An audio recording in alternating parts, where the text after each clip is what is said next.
kitu kimoja ambacho wanawake wengi wanakikosea. Wanadhani kuwa urembo ni kupaka makeup nzito, kuvaa wigi la bei mbaya au kuvaa nguo fupi zinazoonyesha kila kitu. Lakini nikuambie siri moja ya kiume. Urembo unaomvutia mwanaume kwa dakika 5 ni tofauti kabisa na urembo unaomfanya mwanaume azidi kukuona wewe ni malkia kila siku zinakopita. Kuna wanawake ambao kadiri unavyozidi kukaa nao ndivyo wanavyozidi kuwa warembo machoni pako.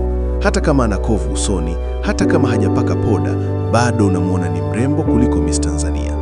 Leo nataka nikupe mambo 4 ya kisaikolojia yanayomfanya mwanamke azidi kuwa mrembo na mwenye mvuto wa ajabu machoni pa mwanaume. Dada zangu, chukueni daftari na kalamu, maana hii itabadilisha jinsi mnavyojichukulia. 1. Kujiamini na kujipenda. Self confidence and self love. Hakuna kitu kinachovutia mwanaume kama mwanamke anayejua thamani yake na anayejisikia vizuri kwenye ngozi yake mwenyewe. Mwanamke anayejiamini ana mng'ao fulani ambao hauhitaji poda ya duka la vipodozi. Mfano, fikiria mwanamke ambaye haogopi kuonekana mtaani akiwa amevaa hanga yake safi au t-shirt ya kawaida, lakini bado anatembea kwa madaha na tabasamu tele. Hajifichi wala haoni aibu kwa sababu hana makeup. Machoni pa mwanaume, huyu mwanamke anaonekana real. Kujiamini maana yake ni kutotafuta appreciation ya kila mtu. Ukianza kujihisi wewe ni mrembo, mwanaume naye ataanza kukuona wewe ni mrembo. Lakini ukikaa unajilalamikia, mimi ni mfupi sana au mimi nina miguu mibaya, unamfundisha mwanaume aanze kuona hayo mapungufu. Kujiamini ni silaha kubwa ya urembo. Tabasamu la kweli na roho ya furaha. Sayansi ya saikolojia inasema kuwa uso wenye tabasamu huvutia zaidi kuliko uso uliopambwa lakini una hasira au unanuna kila saa. Mwanaume anavutiwa na mwanamke ambaye akimwangalia anapata amani ya moyo. Mfano, tunajua maisha ya sasa yana changamoto, lakini mwanamke ambaye licha ya uchovu wa kazi au foleni ya mwendo kasi, bado anampokea mwanaume wake kwa tabasamu na kicheko cha kweli, anakuwa mrembo wa ajabu. Mwanaume akitoka nje kwenye kelele za mazingira, akirudi kwako anataka kukuta pepo ndogo. Mwanamke mwenye roho ya furaha, anayeweza kucheka hata kwa utani mdogo, anakuwa na sumaku fulani ya mvuto. Uso unaong'aa kwa furaha ni mrembo kuliko uso wenye huzuni hata uwe na wanja wa dhahabu. Akili na uwezo wa kujenga hoja, intellectual beauty. Siku hizi wanaume wanatafuta mshauri mkuu, sio tu picha ya ukutani. Mwanamke anayeweza kukaa na mwanaume na kupiga naye stori za maana, stori za maendeleo, biashara au changamoto za maisha, anakuwa mrembo zaidi. Mfano, mko kijiweni au mmekaa nyumbani, mwanaume anakuambia, mpenzi, nafikiria kufungua mradi wa ufugaji kule kuku Kibaha.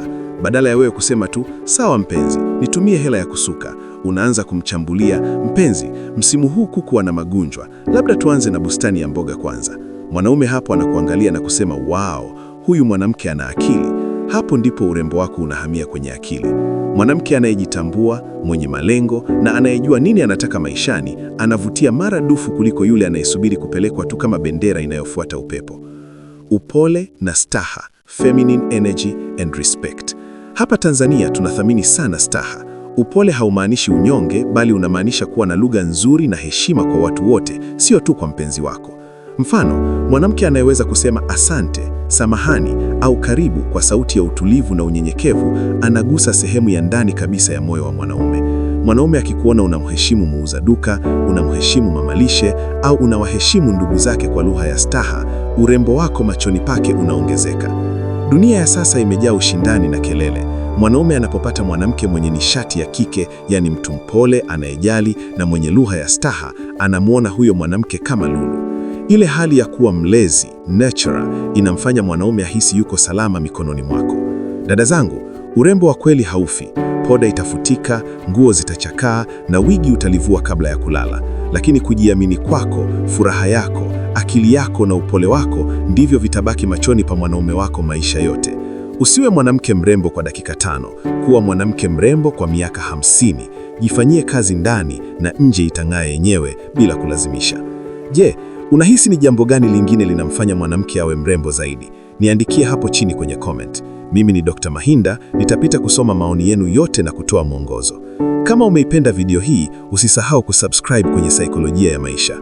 Like video hii kama imekupa thamani leo na isambazie rafiki yako anayehitaji kusikia haya maneno. Tukutane kwenye video ijayo. Jipende, jithamini, wewe ni mrembo. Kwa heri.